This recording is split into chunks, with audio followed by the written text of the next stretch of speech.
An entire world is ready for you to start your career teaching the path to wellness. Mastering the science of mindfulness. And the art of coaching. To help clients achieve mental, emotional, and physical betterment of life. Through movement, nutrition, recovery, and regeneration. Because impacting one person impacts a family. Impacting a family impacts a community. And impacting a community impacts the world. Become an NASM certified wellness coach.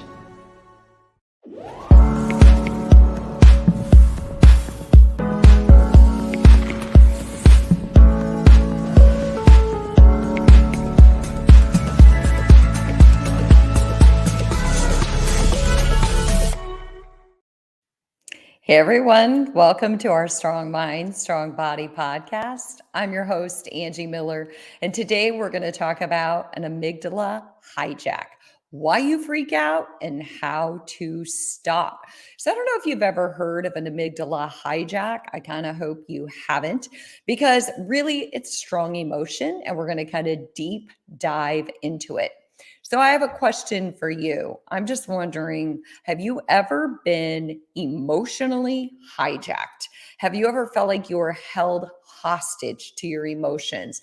Like you had no control over how you responded or reacted in a situation?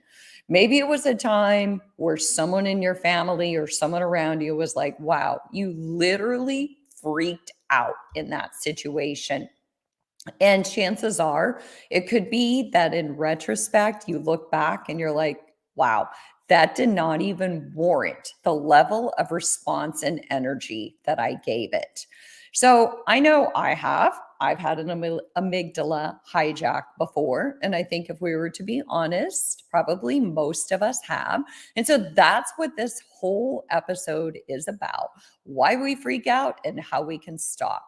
So here's the thing.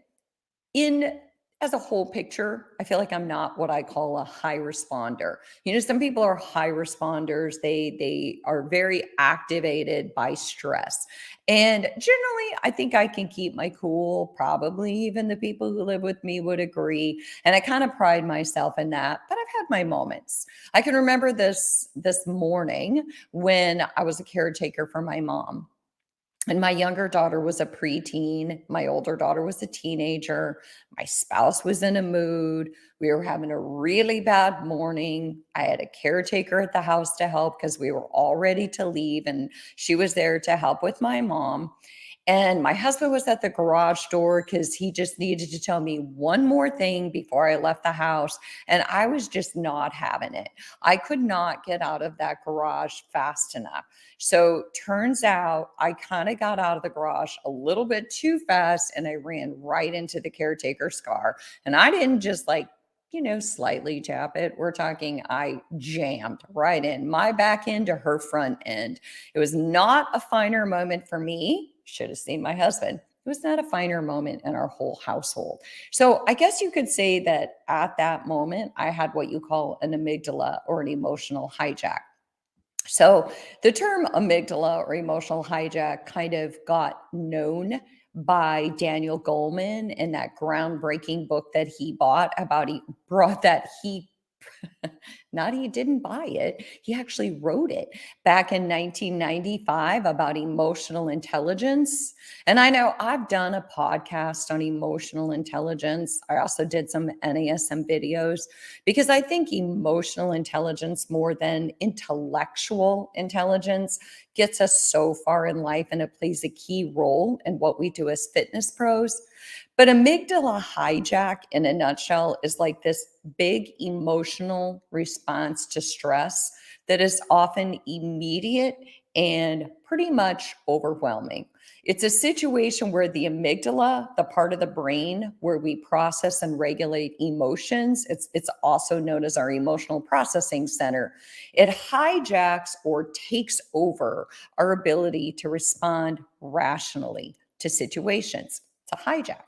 The concept is that our normal reasoning, like our thinking, our decision-making, our planning, that area of our brain that is more rational, It's in another area of our brain, literally. And in situations where we're hijacked, the amygdala, or we're heightened, the amygdala will come in and hijack, take over our rational brain and be like, I got this. But it turns out the amygdala is pretty, highly reactive, if we could say it that way. So we react out of high emotion versus reason. So, in an article by Healthline, and I'm quoting here, it says the amygdala hijack occurs when our amygdala responds to stress and it disables our frontal lobes. And our frontal lobes are where that reasoning and decision making and planning take place. And it activates the fight or flight response. And therefore, it just disables or cuts off contact with our reasonable or rational brain. So, there again, it's a hijack. So, when we're in like this true physical danger, fight or flight is good. It keeps us, from danger. But today we know that mostly fight or flight gets activated or triggered by psychological or emotional danger, like stress. But the brain is still pumping all those stress hormones into our system. And honestly, it just makes us hot-headed. It makes us more emotionally reactive. And that's when we're likely to become irrational or impulsive. And sometimes we can even make dangerous decisions that later we might regret. So again, I'm Angie Miller. This is Strong Mind, Strong Body, and I'm talking about an amygdala hijack, why we freak out and how we can stop. So when we have this amygdala hijack, usually we lose perspective. We see kind of narrow, like what's right in front of us, because we're in stress response. So we only see what's right there. It means we don't necessarily practice good judgment. And oftentimes we're kind of convinced that we're right. So we get kind of petulant. We feel justified because, again, we only see the situation through this tiny, narrow lens. And that's what we call freaking out.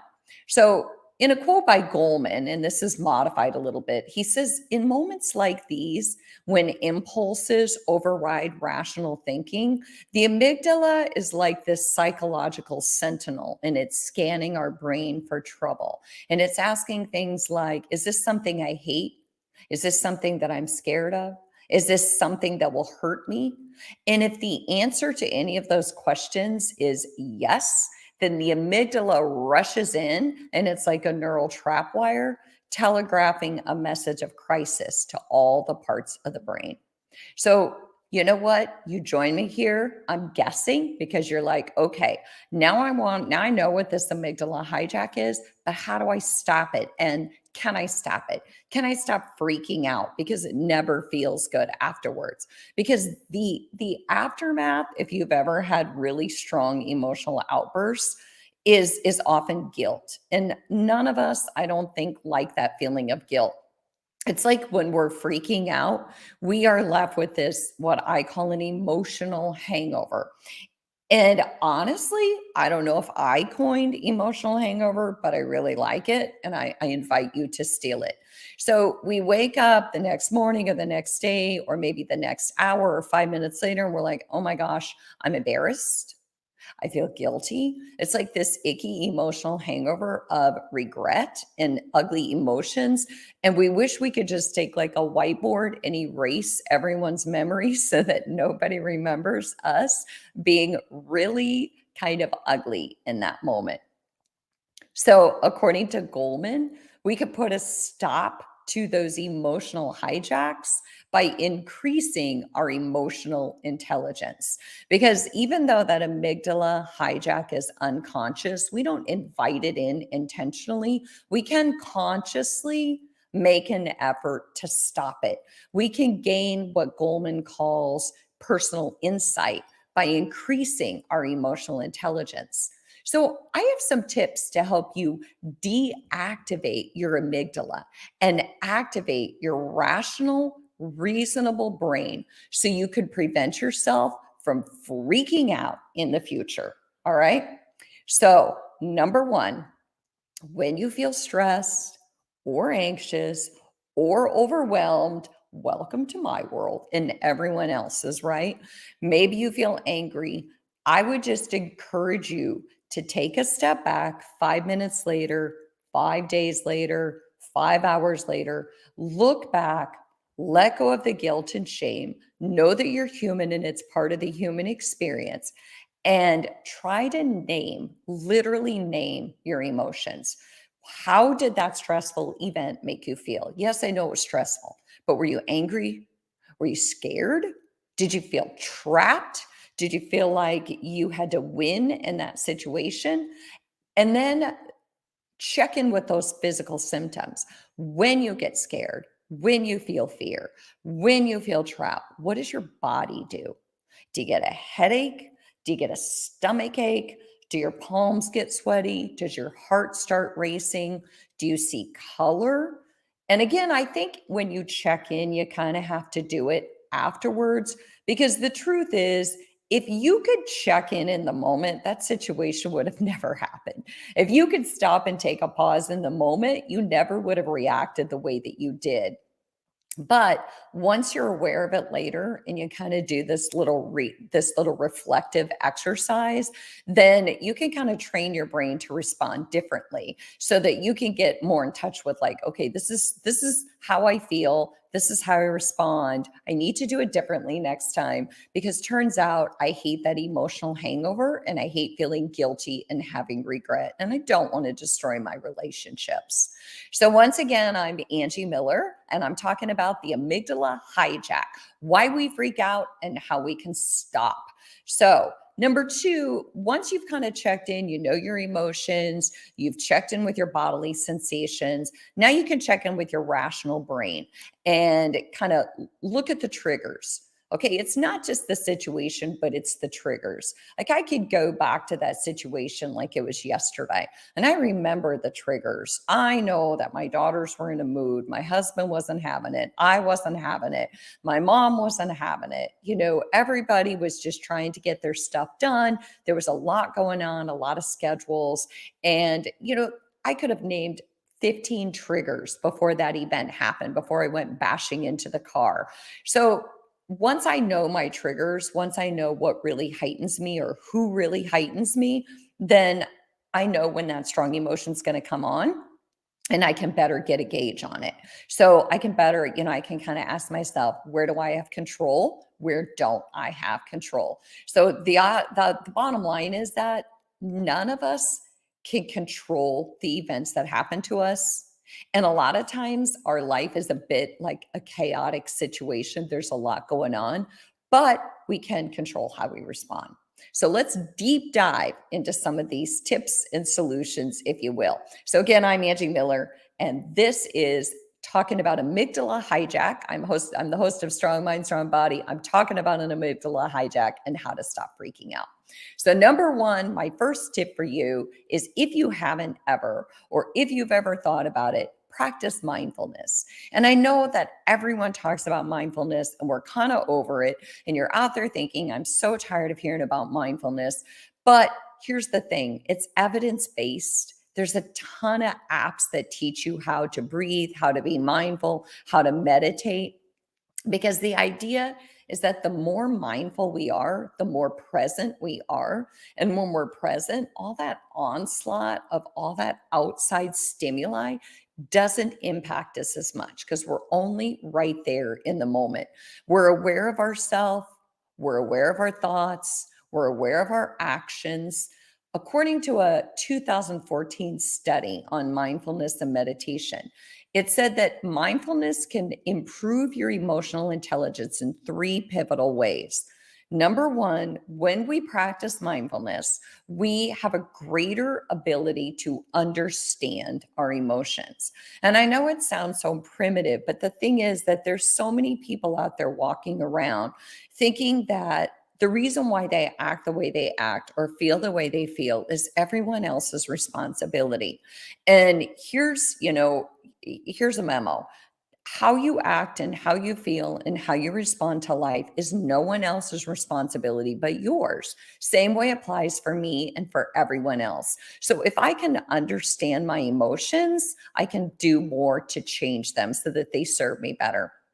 The second way that mindfulness helps is it helps us recognize emotion in others. And that's part of Daniel Goleman's whole emotional intelligence kind of framework, is that if we understand other people's emotions, then we pick up on social cues. We tend to get along better with other people. They want to be around us more.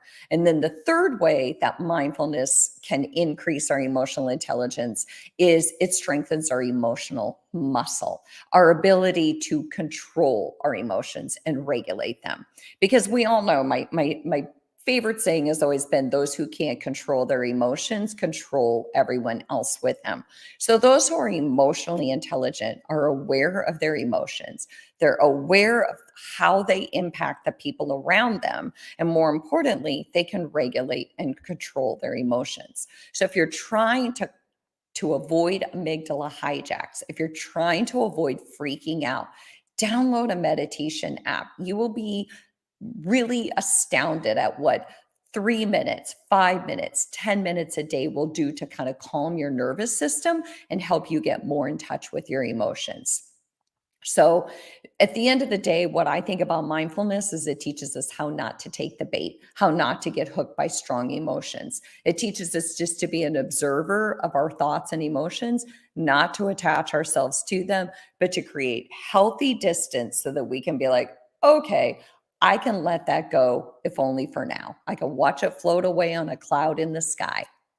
So the second way to help us kind of get rid of that or avoid that amygdala hijack and not be a high responder to stress is breathing, right? Maybe you learn breathing in yoga, or maybe you practice Tai Chi, because those are really, really great at calming the nervous system and they're great at preventing amygdala hijacks. Or maybe you just download a breathing app or you watch a YouTube video. But breath is the one tool that we take with us. It's free, it's available in a moment's notice. We stop, we pause, we breathe. And guess what? That pause, that little moment that we pause and breathe, is just enough of a pause to create enough of a distance between us and a really bad decision, between something that we could say that could destroy our relationship forever or cost us our job. Or maybe we just count to 10. Or if we're really good at it, we count to 20 or 30 so that we avoid a highly reactive response and we give ourselves time to calm down. With email, this is an easy one. I call it the 24-hour rule. You get an email in and it really just gets you upset and you're like, oh, I've got something to say to this person. Well, I always say give it 24 hours. If you have to, write it out, but don't put anybody in the send, don't put anybody in the address bar, and then save it in your drafts. Come back to it tomorrow and ask yourself, is this really worth sending? And what would the consequences be? So that pause helps you get in touch with consequences and calm your nervous system. So again, I'm Angie Miller. This is Strong Mind, Strong Body. We're talking about an amygdala hijack and how to stop freaking out. I don't know about you, but I've freaked out before and I've had to deal with those emotional hangovers. And so I like to have tools so that I know that the next time I got it under wraps. So number 3, talking, right? We know that when we don't talk about our stuff, we suppress our stuff. And when we suppress our stuff, I always tell my clients, it's like walking around with a backpack full of baggage. And, one thing happens and we're triggered and we just take that backpack off and we're just slinging baggage all over the place. And so it's not really that event that upset us. It's all that baggage that we're carrying it around. And it's like the wrong person at the wrong time triggered us and we just unleash the baggage, darkness or, deep files that had nothing to do with them, but we've been carrying it around for too long. So talk to someone, talk to a friend, talk to your parents, talk to your spouse, talk to your partner. Just make sure that you're not suppressing it or trying to keep it inside. Because, when we store all that baggage, we are really much more likely to erupt at exactly the wrong time in front of the exact wrong person. All right. So number 4, we can journal. And this is another one that I talk so much about. And I'm a huge journal. I've been keeping diaries since I was a kid. Now I journal on the notes on my phone. And the whole idea is I just want to pull myself out of strong emotion. I want to get out of my head. I want to get it out of my heart. I want to give it less power. And so I put it on paper. And the minute it goes on paper or in the notes app on my phone, guess what? I take away its power. I diffuse it. It's like taking a fan and cooling off my emotions. Oh, I like that one. I just made that one up. How do you like that? All right. So when I get rid of all that pent up emotion by journaling, I'm able to relax and just kind of let it go. If I wake up in the middle of the night and my mind starts ruminating, I grab my phone, I go into another room, I purge all my emotions, and then I'm able to go back to sleep. It's pretty magical, actually. So in one study, they did a study of undergraduate students and they were assigned to do some self-reflective journaling. And it turns out that it showed that the students were better able to regulate their emotions by just journaling about them. So it builds greater insight and awareness. So my fifth tip, if you want to avoid amygdala hijacks and you want to stop freaking out, we have to watch our food, right? Because I just did a whole episode a couple of weeks ago on how food impacts mood, and it really does. If I'm eating a lot of sugar and drinking a lot of sugary drinks, I'm going to be more heightened. My emotions are not going to be as stable because my blood sugar is not stable. So another one, obviously, we know when we exercise, when we watch our caffeine intake and our alcohol intake, those make a difference too. So another tip that I have is that if we want to avoid an amygdala hijack, if we want to avoid freaking out, we really need to practice self-soothing or self-care. If you're tired of hearing about self-care, practice self-soothing, whatever you want to call it. Whatever you do to enjoy and something that helps regulate you and calm you and kind of schedule it in for 5 minutes a day. For me, it's different every day. It could be as simple as a bath before I go to bed. It could be the journaling that I do. It could be writing about gratitude, but some kind of self-care. Maybe it's a 5-minute phone call to your best friend. Maybe it's a show on the Comedy Channel. So my next tip, if you really want to avoid an amygdala hijack, and again, I'm Angie Miller, and this is Strong Mind, Strong Body. And I'm talking about ways to help you and me stop freaking out and stop getting caught up in high emotion, because we've been through so many changes in our world. And even if we weren't high responders before, with all this change throughout the globe in our jobs, in the way that we work, now we're working from home, a lot of us, we are probably, as a universal society, more prone to emotional hijacks, more prone to strong emotion than possibly ever before. So my next tip is just make sure that how you take care of your house and you take care of your car. Well, are you taking care of your mind? And I'm serious. Like, are you tending to your mind and your emotions the way that you tend to that beautiful car that sits in your garage, or the way that you attend to your garden or your home or your kids' needs? Because I think we have to tend to our mind, and like gardening, we have to check in and water it in any way that we can. So check in throughout the day. Ask yourself, on a scale of 1 to 10, how stressed am I? And if I feel like I'm at a 10, what are the triggers? What's causing that stress? What can I do to kind of to diffuse that stress? What can I add in or take away to diffuse that stress that I can get into a better headspace? And then, almost last but not least, I would encourage you that if you really want to avoid an amygdala hijack, I would encourage you to practice visualization. So visualize, go back, visualize that situation, right? So I could visualize that situation where I ran into the caretaker's car, and I can respond to it. I can replay it in my mind and create a whole new story. Imagine me calm in that moment, not barreling out of the driveway, but actually maybe stepping into the bathroom and, grabbing a roll of toilet paper and screaming into it, or crying over running water, or just giving myself a little release before I jumped into my car and made a really unconscious but unfortunate decision to barrel out of the driveway. So visualize your body relaxed and imagine yourself working through a stressful situation, calm and focused, because chances are that situation will replay again and again.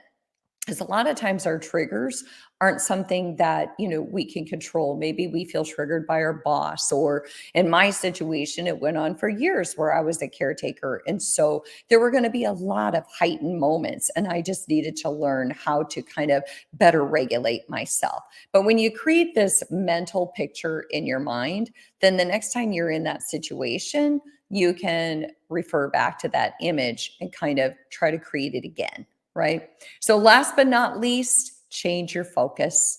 Maybe you use a centering object, maybe you chew gum, you take a drink of water, anything to pull yourself out of high emotions in the moment. So again, I'm Angie Miller. I was talking today with you about an amygdala hijack, a very strong emotional response that kind of makes us freak out in the moment, if you will. And I talked about some ways that you can avoid those amygdala hijacks, and I'll review those kind of on a 1, 2, 3 basis. So number 1, I just encourage that you practice mindfulness and meditation. Number 2, practice breathing. Number 3, talk to somebody. Don't carry around your baggage in a backpack and wear it like a warm blanket. Number 4, consider journaling. Number 5, watch your food because it impacts your mood. Number 6, exercise regularly, watch your caffeine and your alcohol intake. Number 7 is self-care. Number 8, tend to your mind and emotions and value them the way you value everything else that's important. Number 9, use visualization. And number 10, change your focus. So my goal for all of us is that we have less amygdala hijacks. We feel more in control of our emotions so that we don't have to deal with emotional hangovers. If you have any other thoughts or you have any feedback on this episode, I do hope you'll write to me. I'm Angie Miller Fitness on all social media channels. My email is angie@angiemillerfitness.com. I love to hear your feedback, and I'd love to hear your thoughts about what you'd like to talk about in a future episode. So thanks to all of you for joining me today, and I'll see you next week.